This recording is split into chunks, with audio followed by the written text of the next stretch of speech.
Cześć, ten dzisiejszy odcinek o demontażu odkurzacza Alpha K2 zaczynam od takiego trochę nietypowego, zakulisowego ujęcia i chciałem Was bardzo przeprosić, że niektóre sceny, zwłaszcza takie, gdzie pokazywane są jakieś szczegóły konstrukcji tego odkurzacza, mogą być tutaj nieostre. Po prostu za późno zorientowałem się, że w tym materiale, który nakręciłem, niektóre sceny wyszły nieostro. Nie jestem pewien, czy z powodu jakiegoś mojego zaniedbania, czy coś dzieje się z autofokusem w mojej kamerze. Już drugi raz mi się to zdarzyło w ostatnim czasie.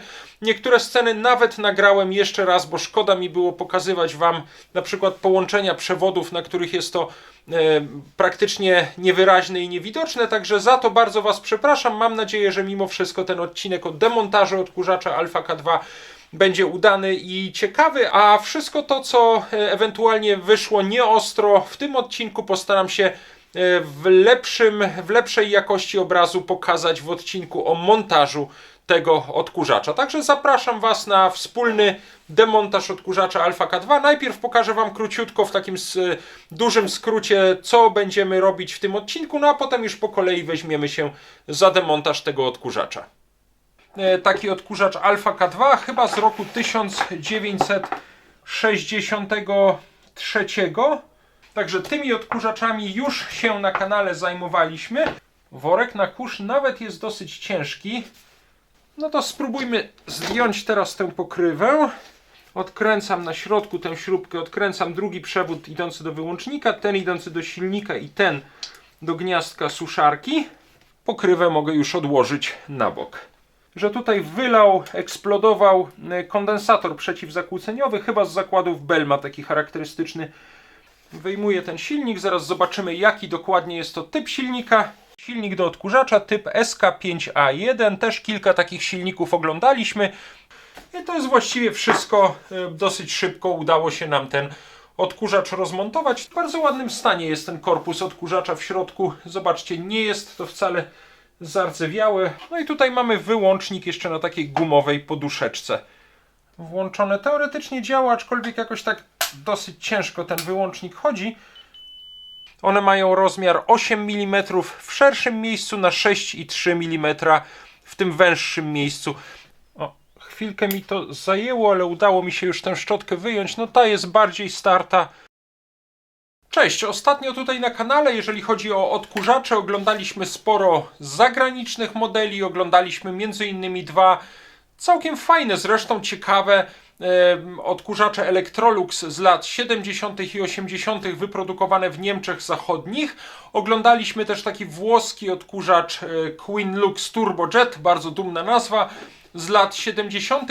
No i ja przyznaję, że troszkę stęskniłem się już za polskimi odkurzaczami i to nawet nie za Zelmerami z lat 70. czy 80., ale za starszymi modelami polskich odkurzaczy jeszcze z rzeszowskiej fabryki sprzętu gospodarskiego. I tak się składa, że mam tutaj w warsztacie do obejrzenia taki odkurzacz Alpha K2, chyba z roku 1963. Tak, zaraz sobie zresztą tabliczkę obejrzymy. Z zewnątrz wydaje się ten odkurzacz kompletny i poza tym, że jest do wyczyszczenia, w zupełnie niezłym stanie. On ma tutaj urwaną tę gumową rączkę, ale akurat taką rączkę powinienem mieć na wymianę. Nie ma popękanych tych bakelitowych pokryw wlotu i wylotu powietrza. Nawet ma w komplecie jeszcze suszarkę do włosów i to całkiem ładnie zachowaną. Tutaj troszkę to gniazdko suszarki najwyraźniej jest pęknięte, bo ktoś naprawił je taśmą. Za ten odkurzacz chciałem bardzo podziękować Stefanowi. Dostałem ten odkurzacz już, no myślę, że ze 2 miesiące temu i on tutaj czekał w warsztacie na swoją kolej. Zresztą dostałem od Stefana nie tylko ten odkurzacz, bo jeszcze radziecki odkurzacz Rakieta 12A, chyba z początku lat 90., jeżeli dobrze pamiętam, obejrzymy go sobie. Dostałem też taką bardzo fajną obudowę od radzieckiej spawarki razem z oryginalnym opakowaniem. To też będzie ciekawy temat na jakiś odcinek. No ale dzisiaj chciałbym zająć się tym odkurzaczem Alpha K2, który myślę, że po wyczyszczeniu będzie wyglądał całkiem ładnie. Przewód może nawet jest oryginalny, raczej nie oryginalna jest tutaj ta wtyczka. To jest taka wtyczka do przewodów trzyżyłowych, jak stosowana była na przykład przy jakichś pralkach. No, natomiast ta wtyczka ewidentnie została wymieniona, ale ja ją chyba nawet zostawię, bo ona mniej więcej odpowiada czasom, w których powstawał ten odkurzacz. nie wiem, gdzieś drugiej połowie lat 60. Także ja bym ją tutaj mimo wszystko zostawił. Czy ten przewód się będzie nadawał? Sprawdzimy w jakim stanie jest silnik, który znajduje się w tym odkurzaczu i przede wszystkim jaki to jest silnik. No i tak jak powiedziałem, rozmontujemy ten odkurzacz, wyczyścimy, zobaczymy czy działa. Myślę, że nie zrobimy tego wszystkiego teraz w jednym odcinku. Dzisiaj chciałbym przede wszystkim ten odkurzacz rozmontować na części i właśnie zobaczyć, jaki silnik się w nim znajduje i w jakim stanie jest ten silnik, ewentualnie wszystko to wyczyścić, a w następnym odcinku zajmiemy się albo dokładniejszym przeglądem silnika, jeżeli będzie on wymagał jakichś większych prac, albo ponownym montażem całego tego odkurzacza i jego testem. No ale dzisiaj w każdym razie bierzemy się za demontaż. Ale jeszcze chwileczkę, zanim weźmiemy się za demontaż tego dzisiejszego odkurzacza, chciałbym pokazać Wam podobne modele, które mam w kolekcji, które już tutaj na kanale się pojawiały. To jest też całkiem ładnie zachowany odkurzacz Alpha K2 z 1961 roku, czyli egzemplarz z tych wszystkich, z tej całej trójki najstarszy, jeszcze z taką okrągłą tabliczką z logotypem Rzeszowskiej Fabryki Sprzętu Gospodarskiego na obudowie. Później gdzieś chyba właśnie mniej więcej od roku 63 już z tych tabliczek zrezygnowano. Z 62 roku jeszcze na odkurzaczach z 62 roku jeszcze taka tabliczka powinna być. Oczywiście na dole jest też klasyczna tabliczka znamionowa. No i tutaj mam też jeszcze taki odkurzacz Alpha K2 z 1964 roku. Też go oglądaliśmy już na kanale. Nawet chyba wymienialiśmy przewód w tym odkurzaczu i robiliśmy też jedną śmieszną rzecz, bo on ma tutaj takie, nie ma już tych metalowych płosów czy płus, tylko ma takie plastikowe nóżki, a jedna z tych nóżek w tym odkurzaczu była kompletnie popękana, połamana i ja dorobiłem ją z drewna. Pomalowałem po prostu czarnym lakierem, tak na pierwszy rzut oka, prawdę mówiąc, nawet nie widać za bardzo, że jest to drewniane, a nie z plastiku. Tutaj nawiasem mówiąc, w tym odkurzaczu z 61 roku też urwana jest rączka i ja tak naprawdę do tego odkurzacza taką rączkę kupiłem, no ale zobaczymy, może w tym na razie ją zamontujemy. Dosyć często tutaj takie mocowanie, które przytrzaskiwało się pod tą pokrywą w tych rączkach, się odłamywało. Poza tym ten odkurzacz jest sprawny, w nim też trzeba zamontować przewód zasilający, bo był tutaj nieoryginalny, ja go odłączyłem, użyłem go do czegoś innego, ale zrobimy tak jak w tym odkurzaczu, założymy tutaj zupełnie nowy przewód, może też ze starą, oryginalną wtyczką. Także tymi odkurzaczami już się na kanale zajmowaliśmy. One są, myślę, wszystkie te odkurzacze mniej więcej w podobnym stanie, bo te przed wyczyszczeniem prezentowały się dość podobnie jak ten odkurzacz. A tutaj mam jeszcze jeden odkurzacz Alpha K2 i to co ciekawe również z 1963 roku, dokładnie tak samo jak ten. To jest zresztą, tak patrzę, troszeczkę jest to niewyraźne, to jest typ odkurzacza A7W.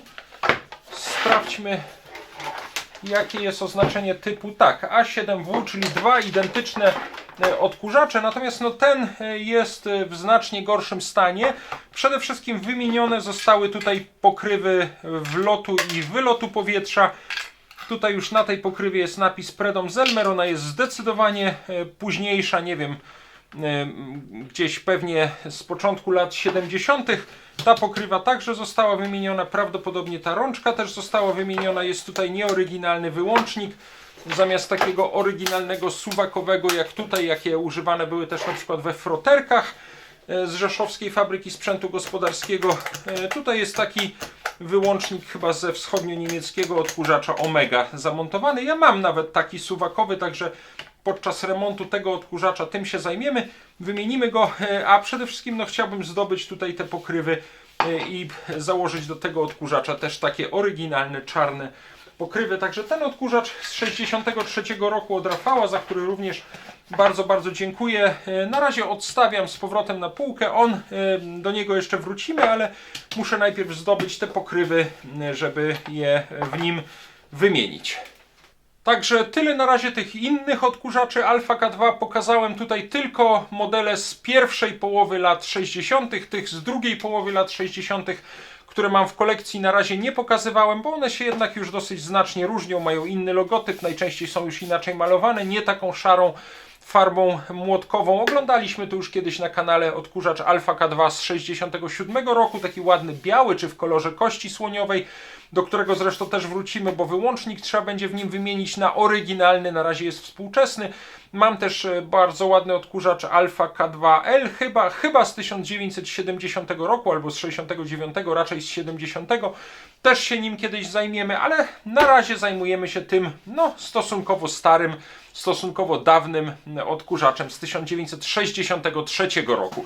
I możemy sobie od razu rzucić okiem na tabliczkę znamionową, którą tutaj z boku postaram się Wam również wyświetlić. Logo RFSG, czyli Rzeszowskiej Fabryki Sprzętu Gospodarskiego, duży napis RFSG Rzeszów, odkurzacz, numer seryjny odkurzacza typ A7W.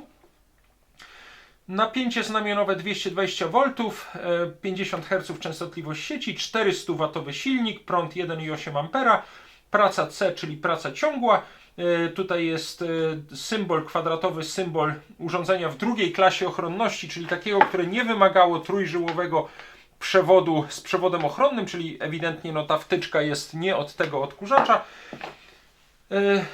Tutaj jest, nie jest to odbite, ale powinien być poziom N, czyli zabezpieczenie przed zakłóceniami generowanymi przez silnik tego odkurzacza, czyli po prostu przy silniku jest zamontowany kondensator przeciwzakłóceniowy. Cena 1150 zł.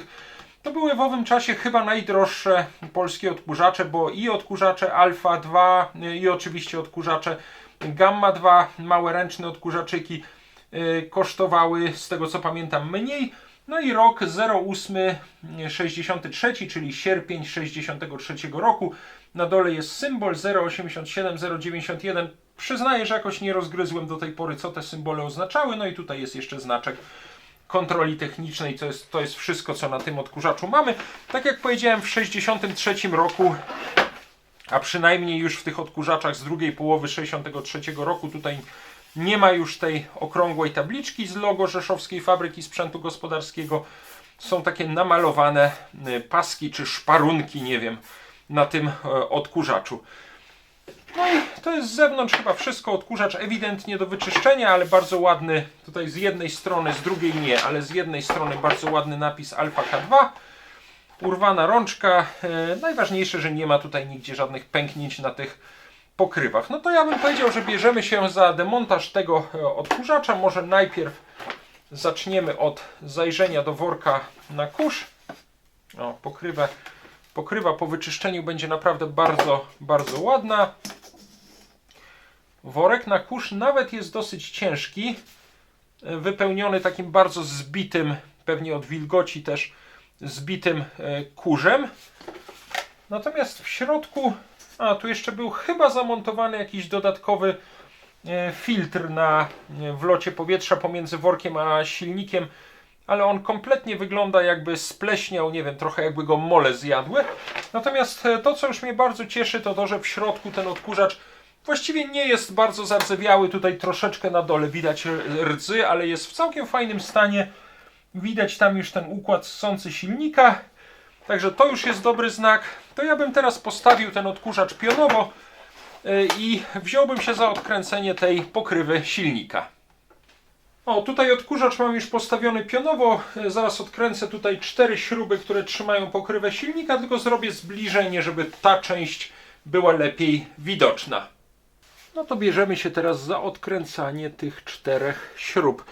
Ciekawe, czy ten odkurzacz kiedykolwiek był demontowany, czy ktoś go serwisował, naprawiał, czy ktoś coś przy nim robił.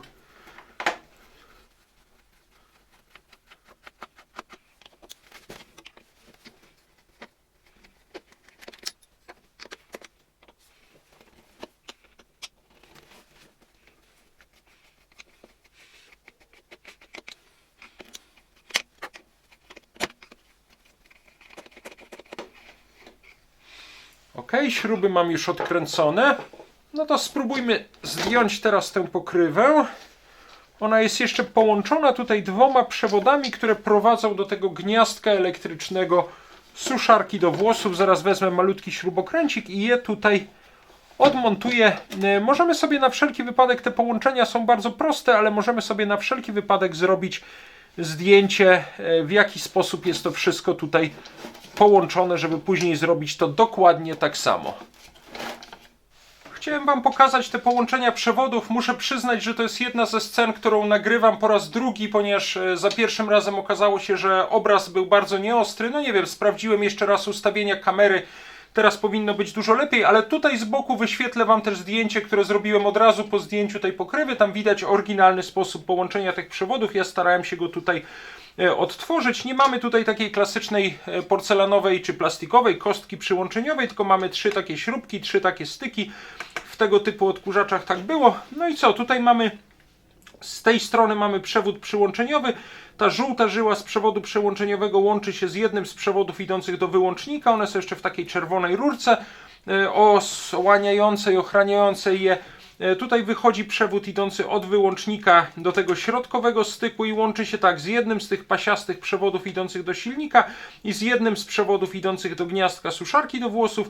Tutaj wychodzi ta biała druga żyła z przewodu zasilającego i w tym styku pod tą śrubką łączy się z drugim przewodem idącym do silnika i z drugim przewodem idącym do gniazdka suszarki. W ten sposób wyłącznikiem włączaliśmy nie tylko silnik, ale też zasilanie gniazdka suszarki, czyli ono nie było na stałe podłączone do tych przewodów zasilających, nie było niebezpieczeństwa, że ktoś na przykład włożył suszarkę, ona zaczęła grzać, ale nie było nawiewu powietrza i się przepaliła. Natomiast suszarka czy zasilanie gniazdka suszarki było włączane wtedy, kiedy włączany był też silnik i zapewniony był przepływ powietrza.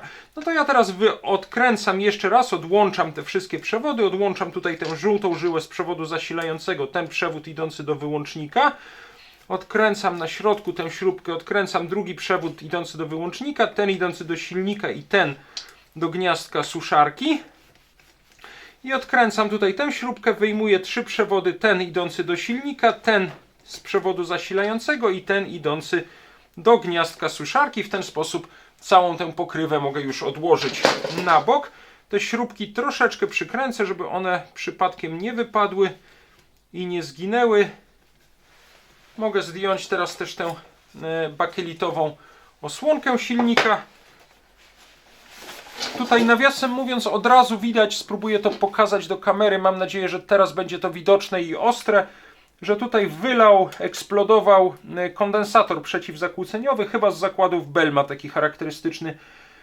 No trzeba go będzie po prostu stąd usunąć. Właściwie to chyba wszystkie te stare kondensatory przeciwzakłóceniowe z zakładów Bellma, które w takich starych urządzeniach gdzieś z początku lat 60. znajdowałem, wszystkie są do wyrzucenia.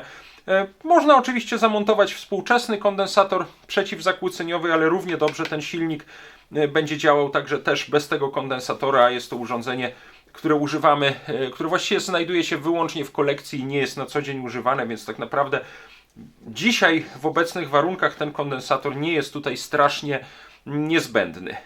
No dobrze, to ja w takim razie wezmę sobie śrubokręt troszkę większy i odkręcam tutaj 2 śruby mocujące tę klamrę.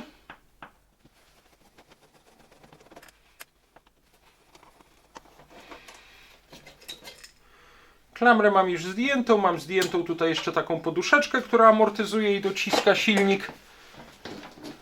Tak to teraz wygląda i zaraz wyjmiemy cały ten silnik z obudowy.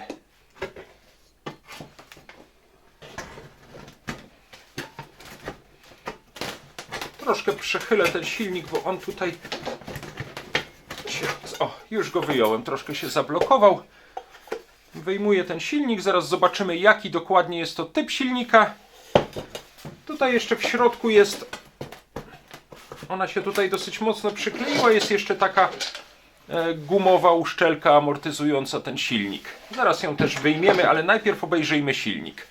Jeszcze w środku obudowy znalazłem taki malutki elemencik, chyba już wiem co to jest, zaraz zobaczymy, ale najpierw zajmijmy się silnikiem. On jeszcze ma tutaj taką osłonkę.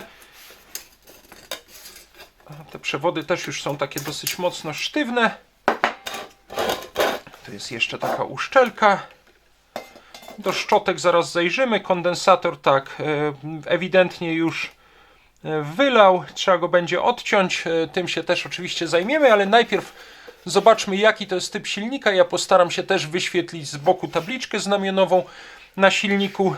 Fawot, czyli fabryka wodomierzy we Wrocławiu, znane już tutaj na tym kanale silniki. Silnik do odkurzacza typ SK5A1. Też kilka takich silników oglądaliśmy. Między innymi chyba w odkurzaczu Elektor z 64 roku i w kilku innych odkurzaczach Alpha K2.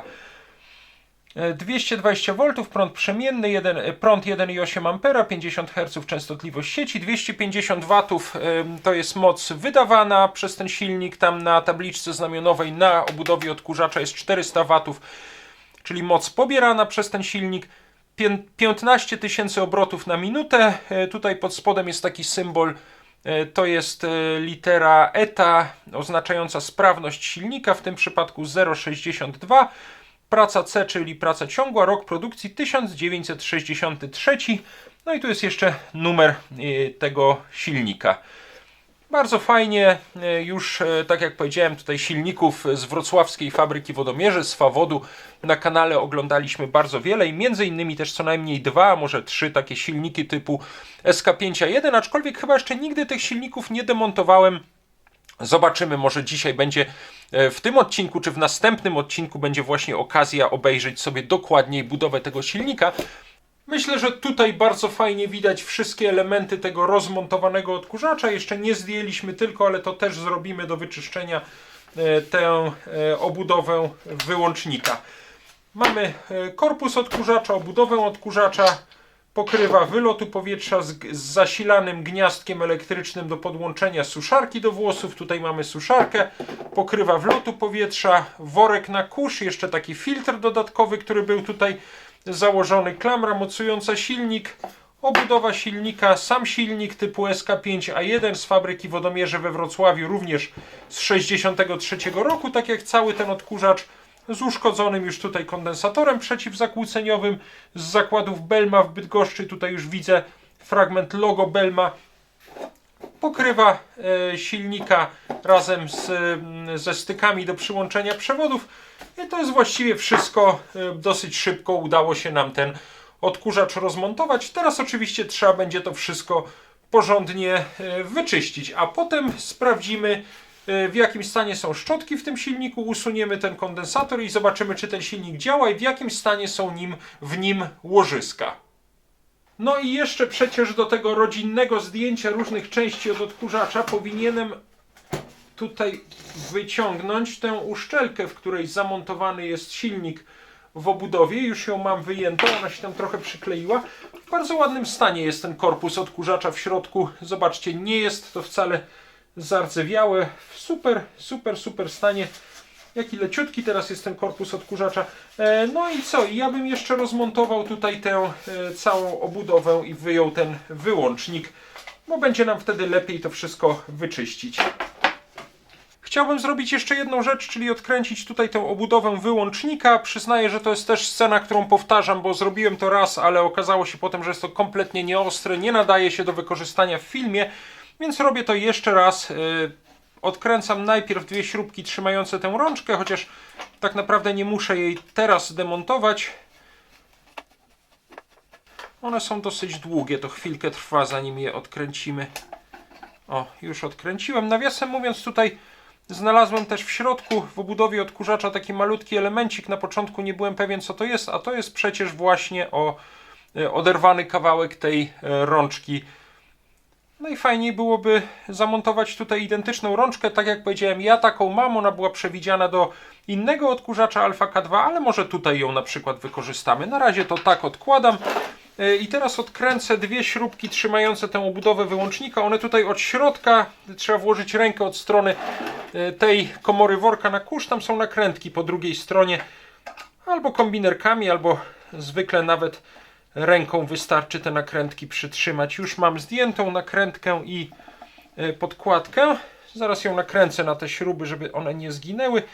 Tylko odkręcę jeszcze tę drugą śrubę. Też już nakrętka i podkładka zdjęta. No i mogę wepchnąć do środka wyłącznik. Zdejmuję całą tę obudowę. Tutaj było jakoś strasznie dużo brudu, jakichś takich w ogóle wręcz skrzydeł, jakichś larw, czy jakichś moli, czy jakieś kokony tutaj się w ogóle nagromadziły. Wszystko to pójdzie oczywiście do wyczyszczenia. No i tutaj mamy wyłącznik jeszcze na takiej gumowej poduszeczce, która go tutaj amortyzuje, jego połączenie z obudową. Zaraz sobie sprawdzimy ten wyłącznik, czy on jest sprawny. 6 A 250 V, logo Rzeszowskiej Fabryki Sprzętu Gospodarskiego. Postawiłem sobie tutaj miernik ustawiony na sprawdzenie połączenia. Tutaj mam te przewody idące do wyłącznika połączone z sondami miernika. Teraz jest rozłączone. Teraz mamy połączenie. Wyłączone. Włączone. Wyłączone. Włączone. Teoretycznie działa, aczkolwiek jakoś tak dosyć ciężko ten wyłącznik chodzi. Zobaczymy, może go przy okazji też rozkręcimy i troszeczkę wyczyścimy w środku. Ale powinien być sprawny. No dobrze, odkręcam tutaj szczotkę z jednej strony. Jest już sporo starta, ale jeszcze spokojnie mógłby ten silnik z nią działać. Ja już nie będę teraz przynosił suwmiarki, ale ja te szczotki w tych silnikach sprawdzałem. One mają rozmiar 8 mm w szerszym miejscu na 6,3 mm w tym węższym miejscu. Takich szczotek w tej chwili nie mam. Mam szczotki 10 mm na 6,3, które ewentualnie musiałbym troszeczkę zeszlifować. Zobaczmy, w jakim stanie jest ta druga szczotka. Momencik, zaraz będę musiał posłużyć się pensetką. O, chwilkę mi to zajęło, ale udało mi się już tę szczotkę wyjąć. No ta jest bardziej starta, czyli trzeba będzie je najlepiej wymienić, bo już bardzo, bardzo długo z tymi szczotkami ten silnik nie podziała. Tak jak powiedziałem, ja mam tutaj szczotki 10 na 6,3. One są po pierwsze za długie.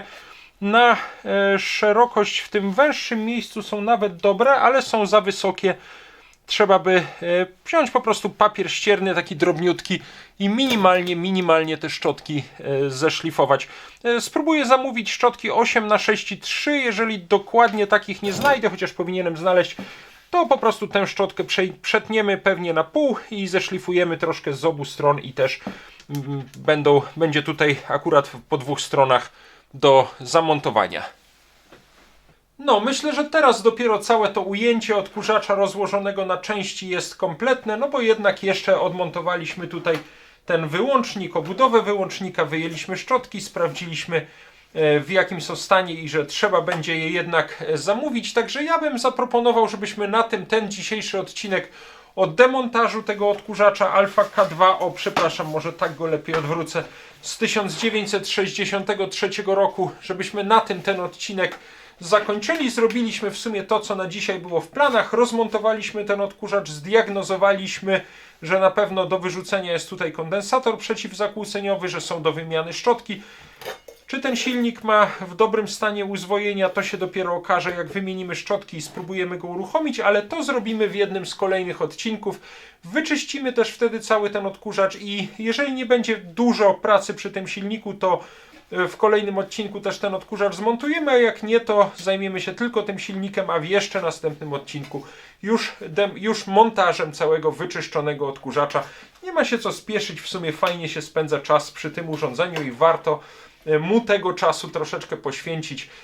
Także za ten dzisiejszy demontaż bardzo Wam dziękuję. Alpha K2 jest super, dziękuję też Stefanowi. Tak jak powiedziałem, już trochę tęskniłem za tymi starymi polskimi odkurzaczami jeszcze z Rzeszowskiej Fabryki Sprzętu Gospodarskiego.